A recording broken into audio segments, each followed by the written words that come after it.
बच्चों के lunch box के लिए सैंडविच बनाना चाहते हैं और सैंडविच को महफूज भी रखना चाहते हैं कि हफ्ता भर के लिए फ्रिज में पड़े रहें और ख़राब भी ना हो। इस तरह के बेहतरीन सैंडविच बनाने की रेसिपी मैं आपके साथ आज शेयर करने वाली हूँ।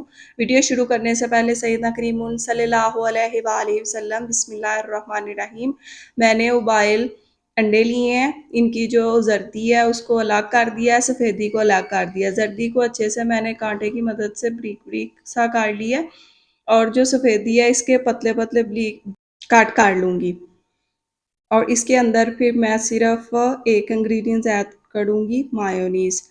और स्पाइसेस में सिर्फ इसके अंदर एक स्पाइसी अंदर जाएगा इसके अंदर, वो है ब्लैक पेपर। इसके अलावा मैं कोई भी स्पाइसेस इसके अंदर ऐड नहीं कर रही। इसको मैं अच्छे से मिक्स करके तो ब्रेड के ऊपर लगा कर इसको पैक करके फ्रिज में रख दूँगी। जब भी मेरे बच्चों को सुबह लंच में बहुत ज़्यादा टाइम शॉर्ट होता है तो मैं उनके लंच बॉक्स के लिए इनको हल्का सा गर्म करूँगी और मैं अपने बच्चों को दे दूँगी। आप भी इस तरीके से बनाएँ, टाइम क्योंकि सुबह बहुत ज़्यादा कम होता है तो इस वजह से आप भी पहले से ही बना कर रख लें। आज का मेरा टॉपिक है मोहब्बत।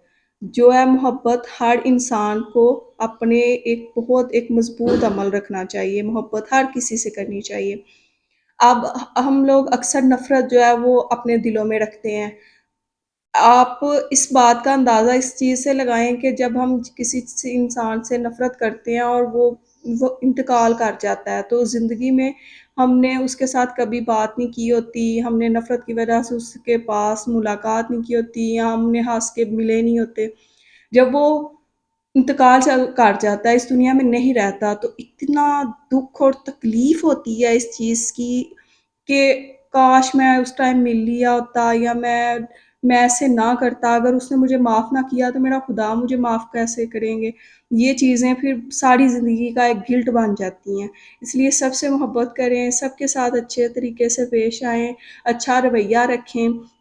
हर किसी के साथ नरमी, मोहब्बत, प्यार से बात करें। अगर आप खुश रहेंगे, हैप्पी रहेंगे, तो आप अपने से जुड़े लोगों को भी खुश रख पाएँगे। रो खुश रहने की खुद कोशिश करनी पड़ती है।